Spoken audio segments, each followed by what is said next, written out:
Hi everyone, I'm Nathan. Welcome to Ramble Time. I don't know if that's exactly what I'm going to call it, but it's something.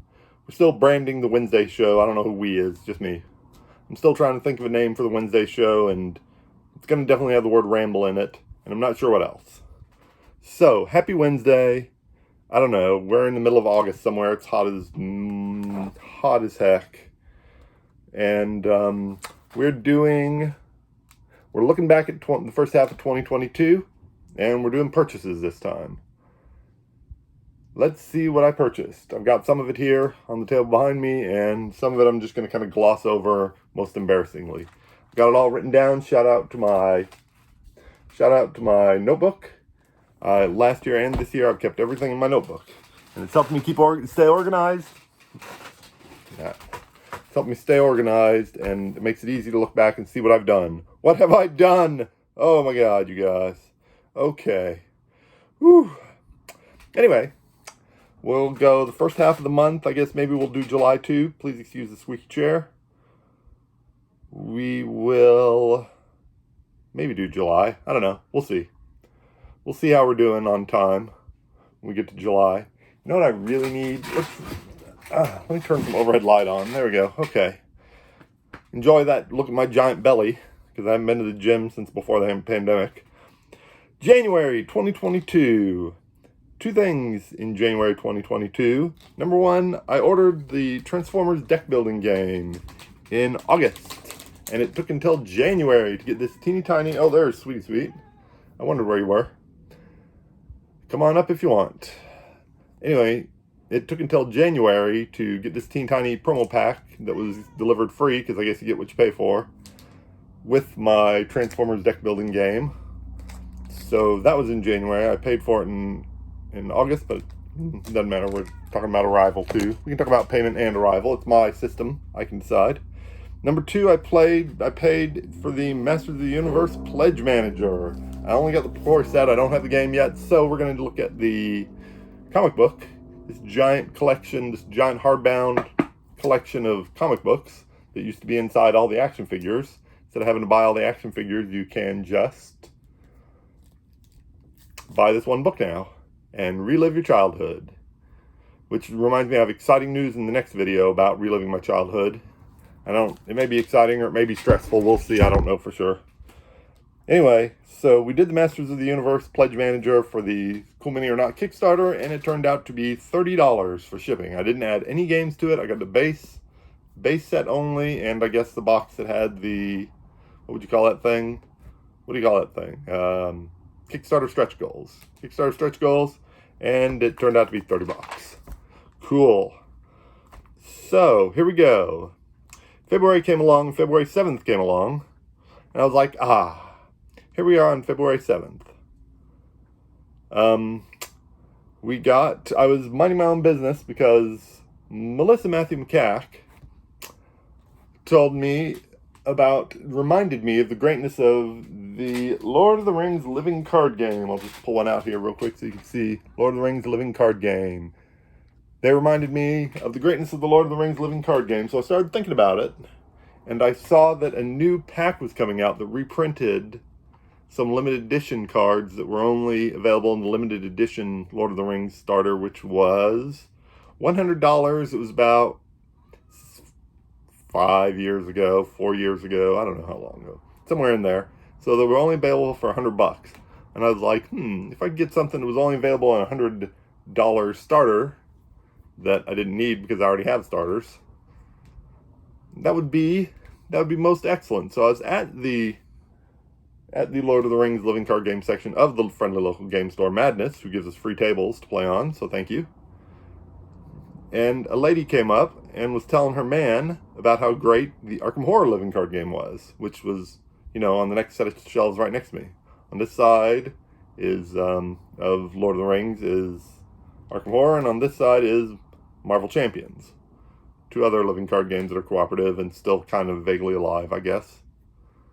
Never can tell with Fantasy Flight Games. So she started telling her man about this, and then her man bought her some Arkham Horror the living card game cards. And I was like, hey, wait a minute. I want Arkham Horror living card game cards too. So I cranked up the cheapest set I could find online and got myself Arkham Horror, the living card game. Believe you me, I've played this thing. We'll talk about number of plays in the first half of 2022. Yes, ma'am. Yes, ma'am. In the first half of 2022, we'll talk about plays, and I've played the heck out of this game. 3 days later, after I bought the Arkham Horror living card game and started playing the heck out of it and losing a lot, I lost a lot early on, and I still lose a lot. Okay, that's fair. Some print-on-demand cards suddenly became available. It only took me 3 days to figure out what was rare and what wasn't, and these print-on-demand cards became available. These, this is regular print-on-demand. One of my early, oh, there she is. One of my early favorites was Agnes, and here's a slightly different version of Agnes that uses spells, so I had to make sure that I had some spells. Spells? Yes.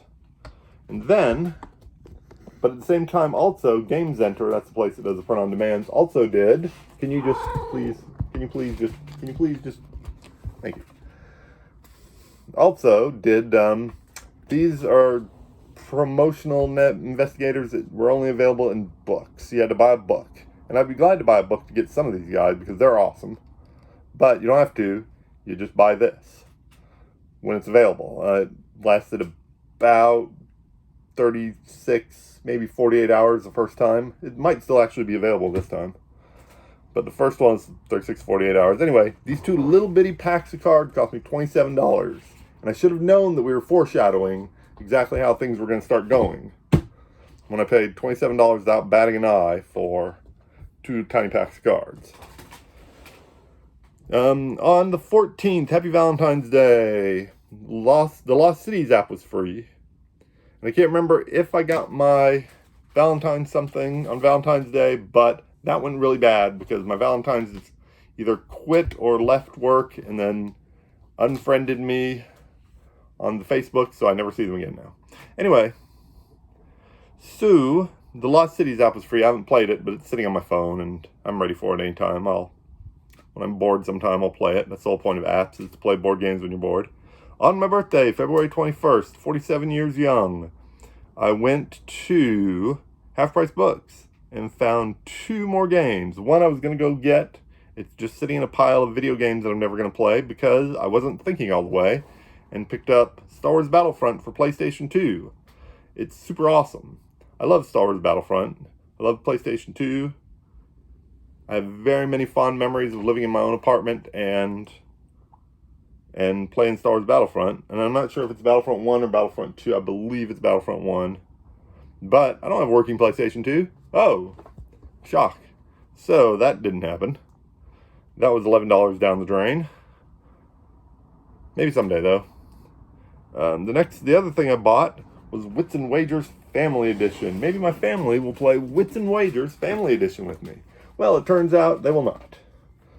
I do have a few plays of Wits and Wagers on my list for next time when I read off how many times I've played every game, and it's just going to be Lord of the Rings and Arkham Horror card games. But actually, Wits and Wagers is probably about third. I play it. It's fine. Just don't worry about it. I used to have the app for Wits and Wagers, but they did not update it at some point, and it went out of the ability of your phone to play it because it needed to be updated. Nobody ever updated it, and it was sad. Anywho, March came along, and we're not doing too bad here. We're not doing so bad. Arkham Horror was a bit of an impulse buy, and I'm never going to be able to play Star Wars Battlefront. But here we go. Let's see what happens next. March came along, and the Canvas Reflections Kickstarter arrived on March 1st, which is not bad. That's really, really close to the expected delivery date. Only a tiny bit late, so good for them. And on March 2nd, it finally appeared at the game stores. I continued to look since back in early February. I continued to look every time until the Dark of Mirkwood came out. What is that? Yeah, Dark of Mirkwood. So that was a $100 starter set. These are the quest cards from a $100 starter set that I did not want to pay $100 for. So once they were available individually, which is oddly really nice and considerate of Fantasy Flight Games or the hollowed out wreck that used to be Fantasy Flight Games, thanks to Asmodee. And I don't know where I was going with that, but it's nice to spend $23.80 to get something that cost over $100 when FFG originally released it. And that was the first, I'm pretty sure that was the first Lord of the Rings purchase I'd made in probably 10 or 11 years. But I'd been playing the game and really enjoying it, so here we are. Then came the nightmare that was March 6th. Something Wizards Foundry or something Foundry had a 50% off sale. 50% off games that are in stock and ready to ship today. And I ordered 2 games from them. I ordered Marvel Champions, and then in order to ease up shipping a little bit, I panicked. Instead of saying, I've been playing Arkham Horror a lot. Let's see what kind of Arkham Horror thing I can get to add some new cards to my collection. No, I bought Robotech. Brace for Impact. Anyway, to make a long story short, and believe me, it's a long story. Anybody who was in communication with me for the month or so it took for this to actually ship, which is pretty shocking for a game that was in stock and ready to ship today. I did not want this. I did not really want this. It's boxed up. It's still in its plastic. It is a one versus many game. Turns out I don't love Robotech as much as I used to. Marvel Champions is really fun. There's not much going on for a solo player, or too much going on for a solo player, but it's not bad. I really enjoy it, and let me leave it right here for a minute because I've played it a couple times. It's fun. On the 14th, my Tussie Mussie Kickstarter arrived, and that was nice. I don't have it. I haven't played it. Kickstarters I have to stay off Kickstarter. I don't care about games anymore by the time they get around to fulfilling. It's not going to happen. It's not going to happen. I'm not going to be able to kickstart a game, and then all of a sudden everything's fine. It's just not happening.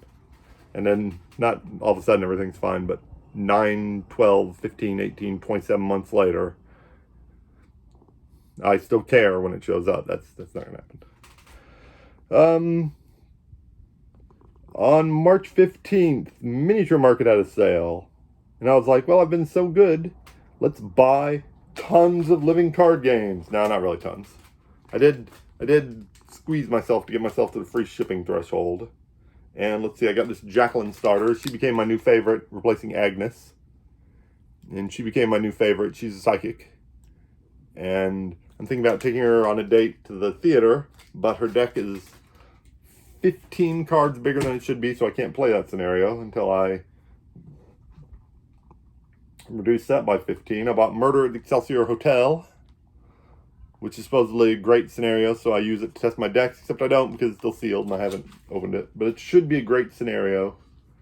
Very exciting quest. And I bought the rest of the Dwaradelph cycle, which is 6 quests in a row that tell a story, when you play all 6 in a row with the same heroes, the same deck, or approximately the same deck, or use different decks every time. The quests still tell a story. Back 10 or 11 years ago, I bought these 2, but a cycle is 6 cards, so I bought the rest. Here's an example of the other ones. You can see that those were in old cardboard packaging, environmentally friendly cardboard packaging, and these are in plasticky plastic because, well, I bought these expansions 12 years apart. So I finished off the Dwaradelph cycle of 6 quests. Just took me a while. I'm going to have to start shucking things this way. I also bought for Marvel Champions, I bought the Rise of Red Skull campaign. And it's a pretty good campaign. I'd play it with anybody. But I ditched the box and put the cards in here because it's just like 150 cards, 180 cards, I don't know how many cards. It's cards, and so I put them in a box. Then on the 21st, March 21st, Game Nerds had Quicksilver on sale, and Game Nerds is actually local, so I don't have to pay any shipping. I can just drive over there when I'm in that neighborhood. When I'm in that neighborhood, I can just drive over there. There's Rise of Red Skull. There's a rule book for Rise of Red Skull. It's a pretty fun campaign. It's really basic, though. The campaigns that have come out since then are better. And there's Quicksilver. Hi, Quicksilver. Okay. We are only on April, and it has been 15 minutes. Talk about rambling. Okay. I started to become aware of how rare things were. How out of print the Lord of the Rings was getting by April. So I grabbed Heirs of Numenor when I saw it at the local game store. The friendly local game store Madness that gives me free tables to play on when I want to get out of the house and go play on tables, on somebody else's tables instead of this table with a big cat on it. So I bought this, and good deal because I have not seen it for sale since then. Anybody will tell you that's a good deal probably.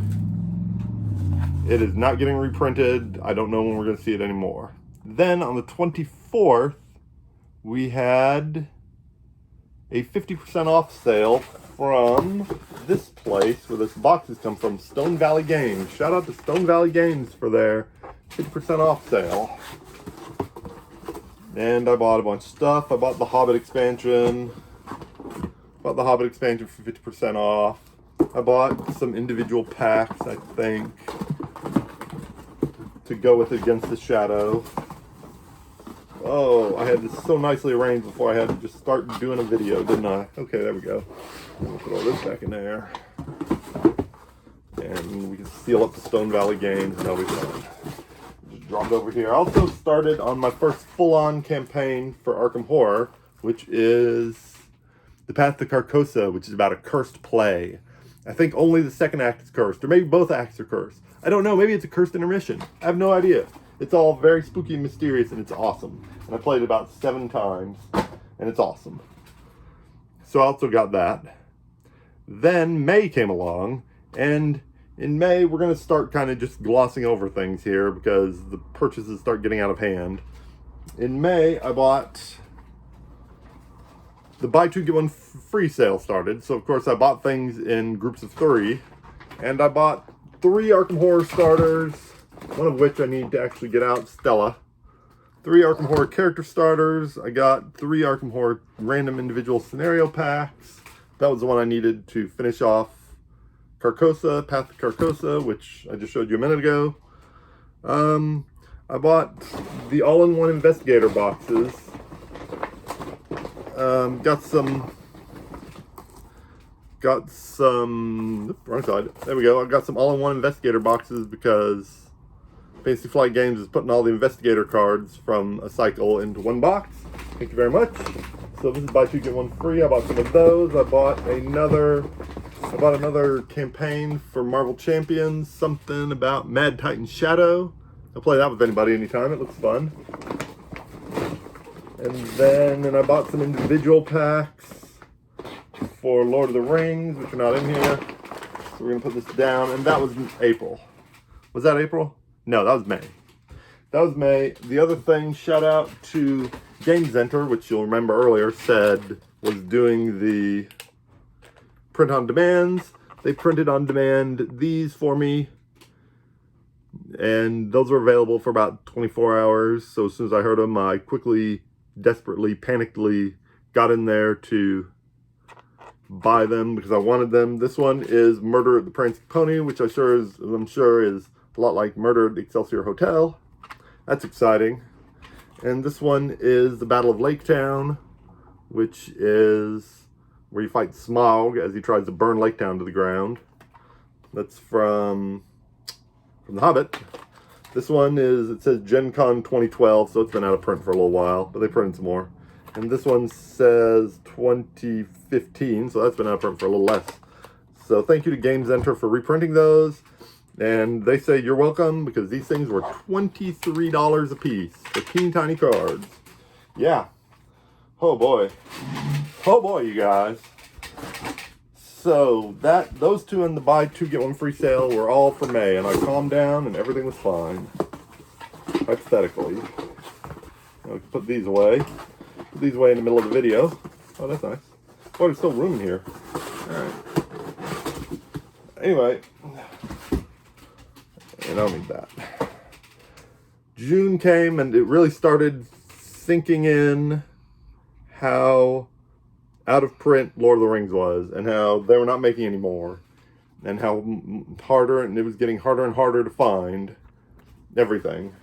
So I went crazy, like super crazy, like $200 and $300 crazy buying these things. Mountain of Fire, I think Mountain of Fire might have been July. Can't remember. Was Mountain of Fire July? I don't see it anywhere. Must have been June.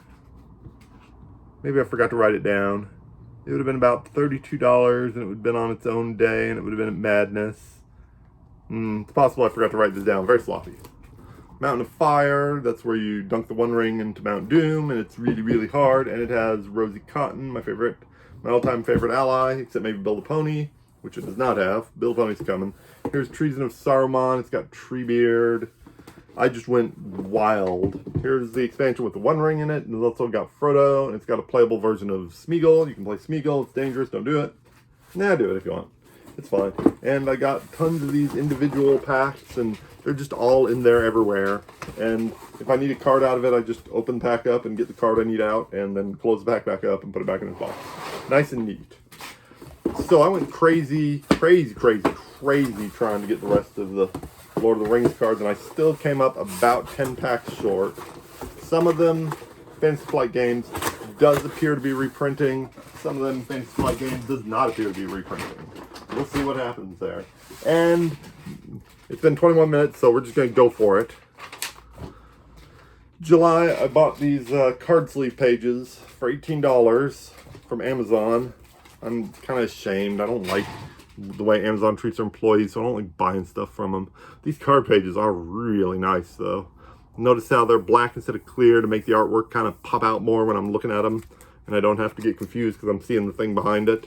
And they're sideways loading sleeves. I don't know if you can see that, but they load sideways. That makes me happy, because I don't know why, because you don't know, random things make me happy. I'll take any happiness I can get.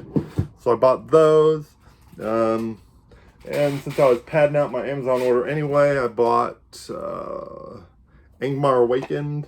That's 7 of these tiny packs worth of Lord of the Rings cards, mushed together into a box, so I can just buy those. There aren't any quests in here. You have to buy the quests separately. So that was nice. And then I bought this Harvey Walters deck for Arkham Horror. It's my first Arkham Horror purchase in a long time. Lord of the Rings, maybe since May, I guess. So I went 2 months without buying any Arkham Horror, but I'm still playing the heck out of it. Wow, that's exciting. Anywho, so about this guy, I won't use him, but I will use a lot of his cards because his cards are great. I'll throw that right there. And I don't know where this is supposed to go. I don't know where I keep this.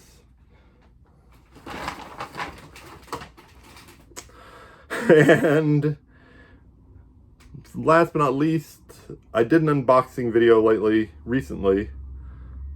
That was, where was that? The 15th, on the 15th, I did an unboxing video, which you'll see. I will use it someday when I don't have video and it's time to post a video and I don't have one. I will use that unboxing video. It's a couple more Lord of the Rings cards. My 2 millionth Lord of the Rings cards. I'm still missing 10 expansions. Oof. Okay, thanks for sticking with me this long. If you've stuck with me this long, if not, I don't blame you one bit. Not one bit do I blame you for not watching this long. Next week is the plays, which hopefully will take less time. The play's the thing. It's just me. It's going to be me saying, I played Lord of the Rings living card game 200 times. I played the Arkham Horror living card game 175 times. I don't know how many times it was. That's what the next video is going to be. So stay tuned, or don't stay tuned and unsubscribe, because this video was really long. But it is ramble time, so rambling is where it's at. Anyway, take care, everyone.